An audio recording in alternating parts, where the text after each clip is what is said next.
Good morning everybody. पिछली जो class थी उसमें हमने देखा था कि किस तरह से राष्ट्रीय मानवाधिकार आयोग की स्थापना की गई थी, क्या उसकी संरचना थी। आज हम उसके कार्य और शक्तियों के बारे में चर्चा कर रहे हैं। मानवाधिकारों के उल्लंघन से संबंधित कोई भी मामला यदि NHRC यानी राष्ट्रीय मानवाधिकार आयोग के संज्ञान में आता है या जानकारी में आता है या शिकायत के माध्यम से लाया जाता है तो आयोग को उसकी जांच करने का अधिकार है। या हम जब भी आयोग का नाम लेंगे या आयोग शब्द का जब भी प्रयोग होगा तो वो राष्ट्रीय मानवाधिकार आयोग का ही हम उल्लेख कर रहे हैं यहाँ पर, तो उसी के बारे में हम चर्चा कर रहे हैं। लेकिन चूंकि ये शब्द बड़ा है इसलिए हम केवल आयोग शब्द का ही यहाँ पर प्रयोग करने जा रहे हैं।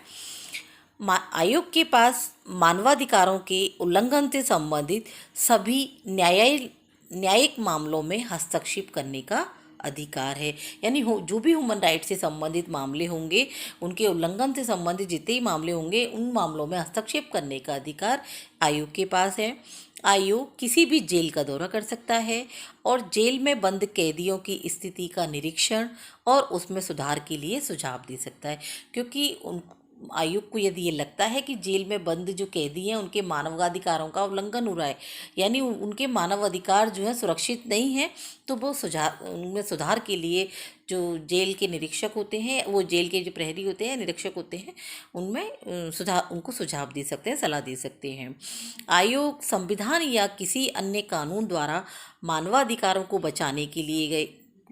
लिए प्रदान किए गए सुरक्षा उपायों की समीक्षा कर सकता है। यानी उनको देख सकता है कि ये सही है या गलत है और उनमें बदलावों की सिफारिश कर सकता है, यानी अनुशंसा कर सकता है।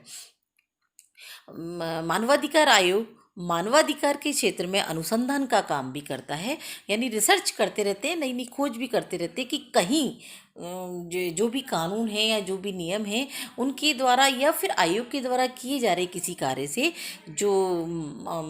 व्यक्ति की जो ह्यूमन राइट्स हैं उनमें कोई नए सुधार की गुंजाइश है या हम नए नए कार्य क्या कर सकते हैं, इसके लिए भी नई नई रिसर्च करते रहते हैं। आयोग के द्वारा जो प्रकाशन होते हैं, जो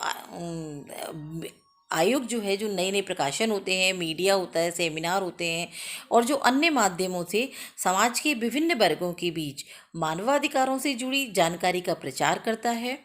और लोगों को इन अधिकारों की सुरक्षा के लिए प्राप्त उपायों के प्रति भी जागरूक करता है। यानी कि उनको बताते रहते हैं कि मानवाधिकार तुम्हारे किस तरह से सुरक्षित रहते हैं और लोगों को बताते हैं कि ये तुम्हारी सुरक्षा के लिए क्या क्या उपाय हैं और उनके बारे में शिक्षित करने का कार्य भी मानवाधिकार आयोग का है। आयोग के पास दीवानी अदालत की शक्तियां हैं और ये अंतरिम राहत भी प्रदान कर सकता है। इसके पास मुआवजे या हर्जाने के भुगतान की सिफारिश करने का भी अधिकार है। यानी आयोग को यदि ये कहीं लगता है कि किसी के भी मानवाधिकार आयोग का हनन हुआ है तो वो उसके हर्जाने के लिए भी सिफारिश कर सकते हैं। आयोग की विश्वसनीयता का अंदाज़ा इसी बात से लगाया जा सकता है कि इसके पास हर साल बहुत बड़ी संख्या में शिकायतें दर्ज होती हैं। यानी जैसे कि तुम्हें पहले भी बताया था कि राष्ट्रीय मानवाधिकार आयोग की प्रभावशीलता का हम इसी बात से अनुमान लगा सकते हैं कि इसके जो अध्यक्ष हैं या सदस्य हैं वो कितने प्रभावी पदों पर हैं और इतने प्रभावी व्यक्तियों के द्वारा कितने महत्वपूर्ण कार्य किए जाते हैं। यह आयोग राज्य तथा केंद्र सरकारों को मानवाधिकारों के उल्लंघन को रोकने के लिए महत्वपूर्ण कदम उठाने की सिफारिश भी कर सकता है। आयोग अपनी रिपोर्ट भारत के राष्ट्रपति के समक्ष प्रस्तुत करता है, जिसे संसद के दोनों सदनों में रखा जाता है। यानी कि जो भी आयोग के द्वारा जो जितनी भी गतिविधियां की जाती हैं और उनके बारे में जो रिपोर्ट तैयार की जाती है, उसके बारे में जो रिपोर्ट है इसको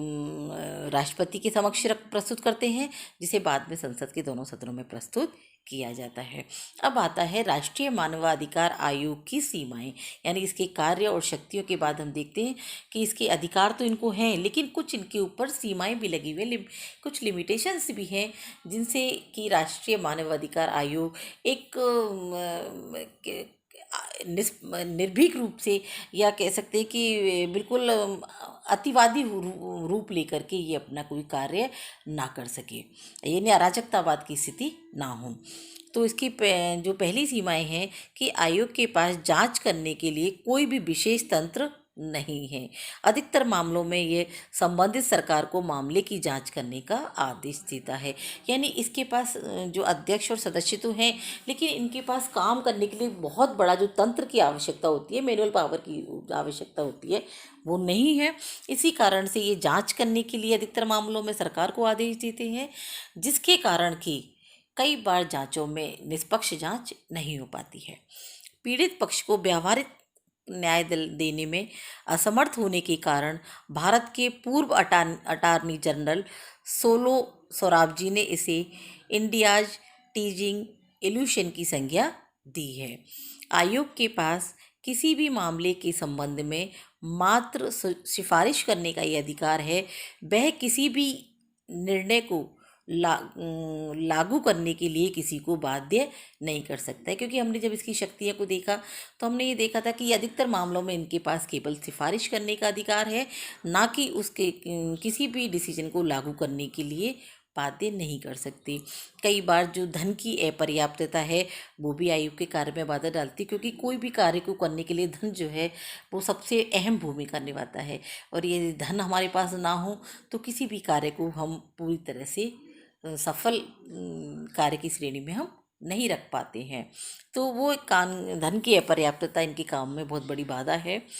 आयोग उन शिकायतों की जांच नहीं कर सकता है जो घटना के 1 साल बाद दर्ज कराई जाती हैं, और इसीलिए कई शिकायतें बिना जांच के ही रह जाती हैं। कई बार ऐसा होता है कि व्यक्ति के साथ कोई घटना होती है, लेकिन व्यक्ति किसी कारण से या तो अपनी उस घटना के चक्कर में फंसा रह जाता है, या अज्ञानता के कारण, या किसी भी वजह से वो कोई जांच